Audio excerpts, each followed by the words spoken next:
Oh, it's great to wander through Kane Hall and see what else is happening here. And it's really lovely to see so many of you here. Thank you for being here. So my field is international relations and international law. So what am I doing running around the world looking at eco-villages? That's a really good question. A lot of people ask me that. I ask myself that too, because they're very local. There are many of them quite small. I visited the big ones, between maybe 50 and 2,000 people in each one that I visited. That was big. And we've got a planet of 7.3 billion people, and we're not all going to live in eco-villages. So I'm actually not very interested in eco-villages. I love them, and I wrote this book about them, and it's great. But I wrote the book from the perspective of somebody who's looking at the question of what's the next system.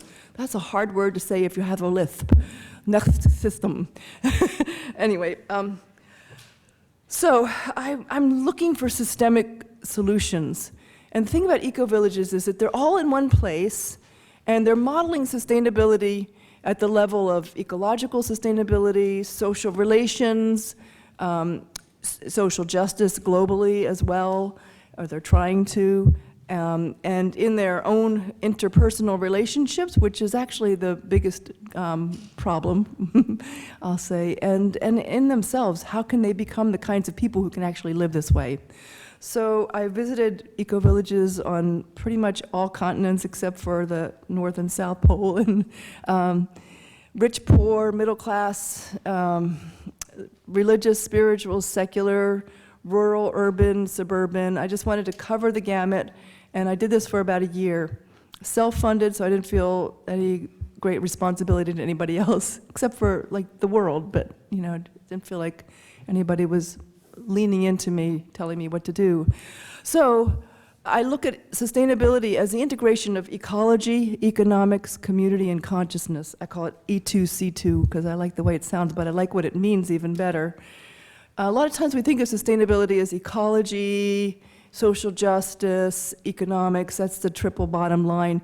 And I really think it's important that we bring in this fourth element, which I call consciousness. It's the subjective element. How can we actually become the kinds of people who can live sustainably? Which means reining in our appetite, which means being able to connect with each other, which means being able to listen, all of those really difficult things. And how do we shift from a highly individualistic consumer society into something that could actually be viable for the long haul? Because sustainability, ultimately, it's not an option. It's just what you get if you live on a planet for a long time. And we hope that that happens here. So how can we do that? And it's also a kind of politics of yes, I call it. Rather than just being about protest, although many of them are deeply engaged in protest, they're leaning towards the thing that they want to do. So they're basically creating models on the ground, and they're globally networked through the Global Eco-Village Network. There's thousands of them in the Global Eco-Village Network. And like, how does it work in Africa, in rural areas? How does it work in West Hollywood? You know, all these very different contexts. And I teased out some basic principles. The core one being, I really think, is purpose, which is kind of a subjective quality. What is our purpose? Because we're all living around with such mixed purposes, and it's very hard to be clear about that. You cannot live sustainably. Has anybody tried?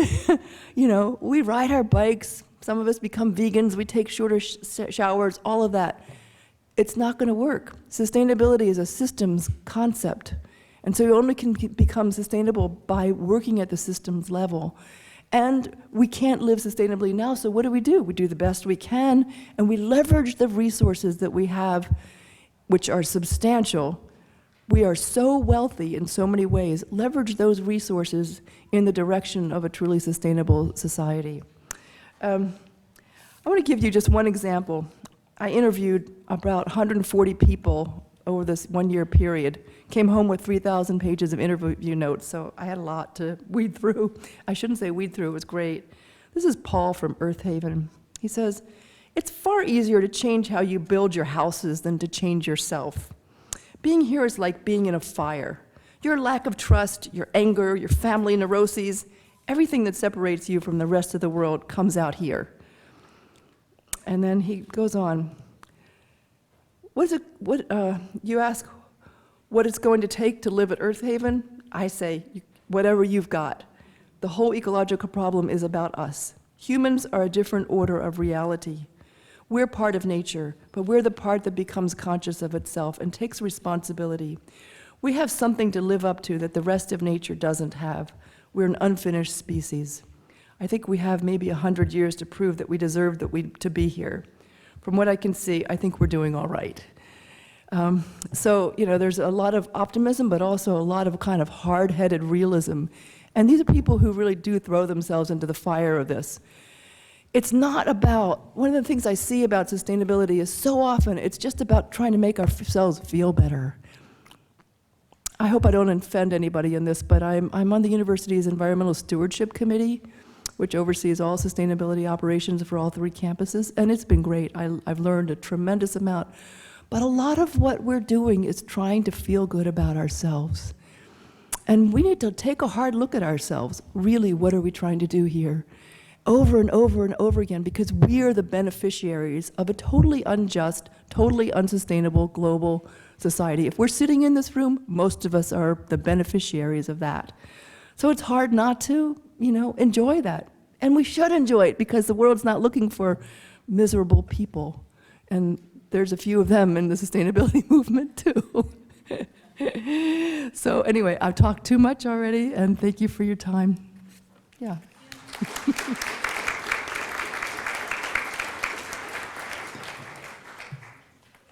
Tip this down. So I'm Melissa Young. I'm an independent documentary television producer. Have been working with my collaborator Mark Dworkin for 30 years. We focus on social justice and the environment in our documentaries. Looking at the broad picture, at this moment in the US, we see what Angela Glover Blackwell calls toxic inequality, which is even more aggravated for people of color. The top 400 people in this country have more wealth than the bottom 180 million. This is unacceptable. And added to this, of course, are the very real challenges of climate change. And I think it's really essential to be looking forward and envisioning what's next. And so I'm very happy that this next system teach-in is happening today. One key, I think, will be a transformation of our culture and values, a big challenge. And we need to move from focusing on individualistic competition to a more shared economy. And we need to start, I think, at the grassroots. The documentaries I've produced over the past several years have focused on what models exist that we can build on to create a more just and sustainable system in the fields of agriculture, and most recently, looking at the worker cooperative enterprise, which is a way of creating and providing decent work. In these worker cooperatives, workers both own and manage their own company. And it's one worker, one vote. Instead of, as we see in corporate America, $1, one vote. Our documentary called Shift Change aired on PBS and the World Channel in the past couple of years. And in February this year, we just completed a short piece called Weeconomics, Italy, that highlights the benefits to the common good of an extensive cooperative economy in Bologna, Italy. We're really happy that we're going to be showing that here at the University of Washington in a couple of weeks at a follow-up event, May 11th, and I'm sure there'll be more information about that. Worker co-ops that we explored in Shift Change have many benefits. They can operate in almost any area of production or services. For example, engineering firms, laundries, house cleaning, social services, construction, home health care, bakeries, web developers, dog walkers. These businesses are more democratic and productive, and they tend to be environmentally conscious since people live in the communities where they work. They also are very unlikely to move away, which we see happening with many large businesses, because it takes the vote of the people who own and work there to all agree that somehow they're going to move across the country or to another country, and it's unlikely. There's already several hundred worker cooperatives across this country, and the numbers are growing, especially among immigrants and young people. A given co-op may have from half a dozen to thousands of members, and it doesn't take national policy, local city policy, state policy to actually form such a business. It takes you and 5 other people agreeing to adopt certain kinds of business principles and setting up in some area that you assess is going to be an area, a type of activity that your community or your city needs. It's pretty interesting that now in New York City, the City Council has voted funding for the development of worker cooperatives as an employment strategy. It's also happened in Madison, Wisconsin, Richmond, California, Austin, Texas, and that could happen here in Seattle. Already we have quite a number of worker co-ops in Washington. According to the Northwest Cooperative Development Center, they include worker co-ops in Bellingham, Port Townsend, Olympia, and Spokane. Here in Seattle, we have New Seattle Massage. The Central Co-op recently became a hybrid co-op with both consumers and workers as owners and able to elect representatives to serve on the board of directors. Another co-op that exists in Seattle, and one that we highlight in Shift Change, is Equal Exchange. This is a worker co-op that buys fair trade, organic coffee, tea, chocolate, my favorite, from small producer co-ops and supplies food co-ops and other grocery stores. You've probably seen their products. The co-op operates an espresso bar at the Ballard Market here in Seattle with terrific coffee. And we make a point of visiting there because we like to support this type of business where we know our purchases will benefit those who work there as well as the producers of the products. For Shift Change, we also visited the Mondragon network of co-ops in the Basque Country of Spain. While in the US, worker cooperatives are just beginning to build connections locally and regionally, the Mondragon co-ops are explicitly developed in a network that provides mutual support. And they have created a bank, a social service co-op, and even a cooperative university. They employ about 85,000 people in that network. While the grassroots individual businesses, which can help create decent jobs for people now without waiting for major policy changes, and other initiatives are very important, it's crucial that they combine together to weave a new system. We've done a lot of work in Latin America over the past 30 years, and it's there that we first heard the term solidarity economy. That is where economic and social activities are built with values of solidarity, equity, democracy, sustainability, and pluralism at the center, rather than money or profit. The term solidarity economy is not familiar to many of us here in the US, but it has been commonly recognized for decades in other places in the world, like Latin America, Africa, Europe, and elsewhere.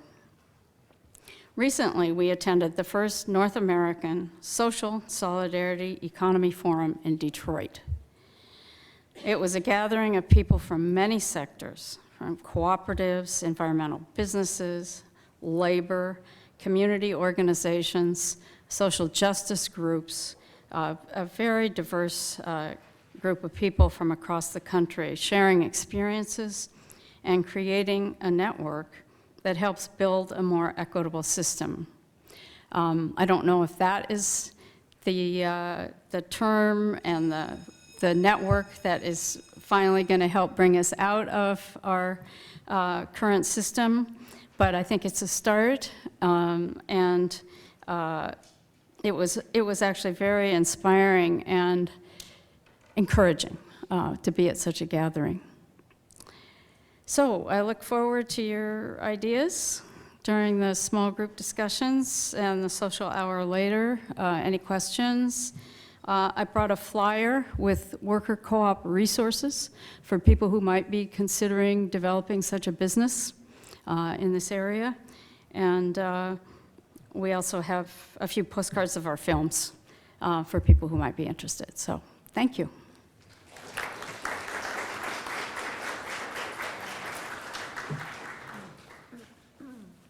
All right, so we have a few extra minutes, so we're going to take some questions, if that's okay with you all.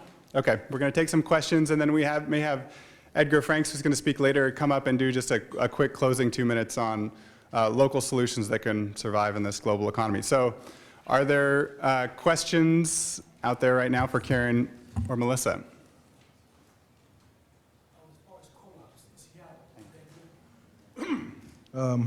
As far as co-ops in Seattle, is that the future, you think, for us to make change, to improve things?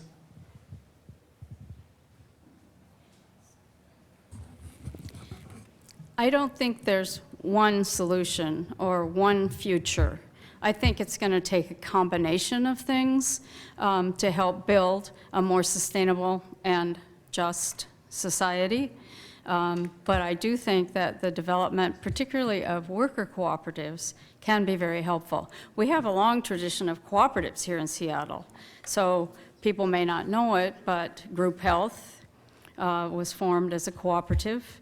REI, the Recreational Equipment Incorporated, and there are other those are consumer co-ops. The worker cooperative model is one that really enhances people's experience with democracy, for one thing, where you actually have a say on your job. And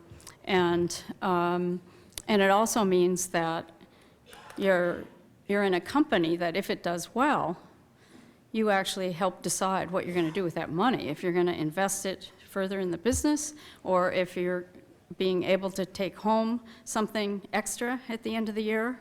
But the people who are running this, actually get to make those decisions. So I guess I'm an advocate of worker cooperatives. I think they can fit in with the other cooperative structures in our society. Credit unions, those are cooperatives, and they're run with the endorsement of their consumer members. I think those are better than the big banks.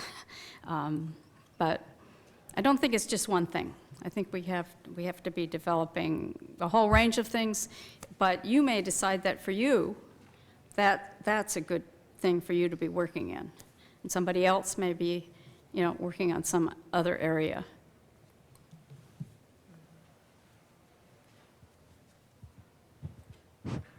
I have a question for both on the panel. What model would address the issue of unsustainable growth? I'm over here, sorry. What model would address the issue of unsustainable growth? How can that address that without removing profit from the picture? It seems to me that even if you have a workers' co-op, for instance, which I like, but you allow profit, even though the profit's shared amongst the co-op, you still have a lot of these unsustainable growth problems that are harming our environment.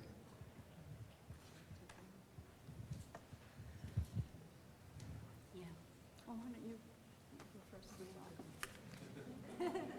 Sorry. Yeah, a couple things. My sense is that growth is unsustainable, but it's material throughput that we know is unsustainable. So I think when I think about leverage, I think one of the questions that's in my mind, and something that Christine Ingebrigtsen would have talked about if she were here, which is eco-capitalism, which to me is a contradiction in terms ultimately, but it might be a good leverage principle. So for instance, as long as we've got the system that we've got, I'd rather just see solar panel manufacturers making a profit than coal companies. So like moving in that direction. There's a lot of great work that's been done on steady state economics by Herman Daly, who has been nominated for the Nobel Prize in Economics many times, but has yet to get it. I hope he gets it one of these days. And I think ultimately that's where we're going to have to go, because the profit that we've seen is a consequence, it's a direct consequence of our use of fossil fuels. If you use energy that's got an energy return of investment of 100 to 1, you've got a huge wide open possibility there for profit, which you don't if you're using more sustainable forms of energy. Even solar, when it's working really well, you're probably getting 20 to 1. So that's one way of addressing that. And Ecovillages, just to get it real small, the main thing that they did to get themselves environmentally and I would say socially sustainable is that they exited a lot from the global economy. So, for instance, Earth Haven, which I mentioned, average income there is about $8,000 a year. Konohana in Japan, about $6,000 a year. Siebenlinden in pricier Germany, about $10,000, equivalent of $10,000 a year. So they do that a lot by as much economic self-sufficiency, trading amongst themselves, growing a lot of their own food, not having a mortgage, co-owning land. The cooperative movement that Melissa's been looking at is very much alive in the eco-village strain. But I see so many of the solutions right now. I really like what she said, there's just no one solution. So a lot of it is just finding out what you're really passionate about and going for that, because there's so many possibilities right now. So. Hi. My question is to either one of the panelists. It's again on workers' co-ops. Okay. And that is, how do we prevent workers' co-ops from being kind of sucked into the system? Because we've also seen examples of that in this area and other places. Mondragon, for example, now hires wage labor, and not everybody's part of the co-op. So my question is as much as workers' co-ops help with democracy, are they really going to be a basis for transforming the whole system when the big concentrations of wealth are not going to become cooperatives without a major revolution? Well, you're perfectly correct about the Mondragon co-ops, which have been very, very helpful for people in the Basque Country. But they do hire some wage labor, plus some of the co-ops in this country, some of the worker co-ops in this country do also. And some people have put it that some people would rather just go to work and come home and not have the responsibility of helping run a business, but each worker cooperatives makes decisions about their own structures, their own decision-making, and whether or not they would include people who are not actual owner members.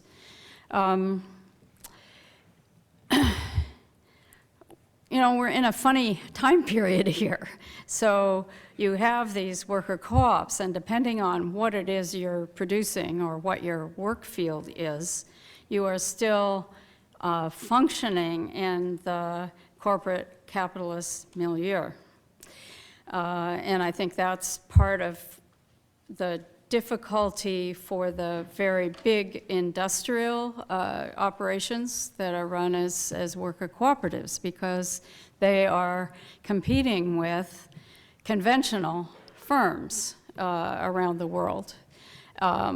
And so when I'm thinking about worker cooperatives in this country, I'm thinking in terms of people being able to decide on appropriate products, so solar panels, there's many, many areas of social services that need to be done.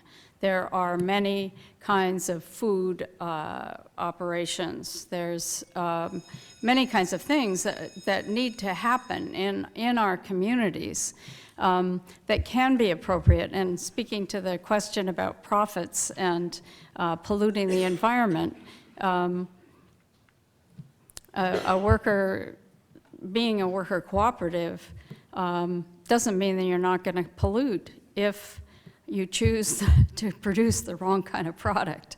But I think that there is still a lot that we can do locally, and creating small businesses, working with local organizations to start to begin to build these types of structures that we need to be building in our communities in order to end up at a different place when we are able to see the end of corporate capitalism, which I hope we will.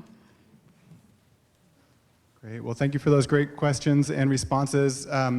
Edgar Franks is here a bit early from community development, so we're going to take that as a treat to have us close us out the local solutions in a global system model. So Edgar is going to speak for a little bit, and then we'll go into small group discussions. Thank you, Edgar. So this is weird. So I was supposed to be here start at the 3 o'clock panel, but they volunteered me to talk a little bit about global and local solutions. So the work, thank you I was hearing the words that you were saying. We come out of this tradition and community that you mentioned about building a local solidarity economy up north in Bellingham, Washington. What does that look like, especially from the backgrounds where we come from and the many different identities that we carry? For myself, the community that we work with, we're farm workers, we're land-based people. So, traditionally marginalized, invisibilized in the global economy, but yet our labor is dependent upon to feed our communities and the nation. Under that context, what does a global economy or a local solidarity economy look like with a population that's traditionally been put aside or forgotten about? For us, it's a long process. If we want to build a solidarity economy, it has to come with that recognition and self-realization of creating your conscious, developing your political conscious. We talk about worker cooperatives, and we're in a moment where we're trying to see the alternatives to this model that's been proposed to us, this hegemonic model that makes us think that there's no alternatives anymore. But yet we're seeing that all around the world. There's communities that have been in resistance and trying to develop. Even in the history of the United States, there's been this big move, except that we've been kind of forgotten about, during the civil rights era and SNCC, they developed their own worker cooperatives to fund the civil rights movement with Fannie Lou Hamer and all the folks down south. The United Farmworkers, they started their own credit union to fund their movement. And this is kind of some of the key little examples that we're seeing here locally. It's good to have worker cooperatives, but it also has to have like a political consciousness without it. It has to have that analysis of race, class, and gender. For the most part, I think people struggle with this idea of identifying as a class, but we're talking about cooperatives and worker-owned cooperatives, but a lot of folks don't identify themselves as workers, even though a lot of the think work that we do or the physical labor that we do actually drive the economy. So I think for us, at least, that's kind of one of the takeaways that I would like to mention, is to really deep down think and bring that into your mind. If you really do identify as a worker, that's kind of like your one of our key things that we need to take into account, that we can't forget that we're workers, and if we're going to try to change the system, there's the kind of ideas that we have to, or the kind of mindset that we have to bring forth that we're workers, and without our labor, any physical, emotional labor, it's what drives the economy. And the economy, to be democratic, it has to also be inclusive of everybody. And it is not just one model; it's very, very different models. So yeah, that's kind of some of the things that I wanted to leave here with, and I'll be here at 3 o'clock to talk about what democracy looks like.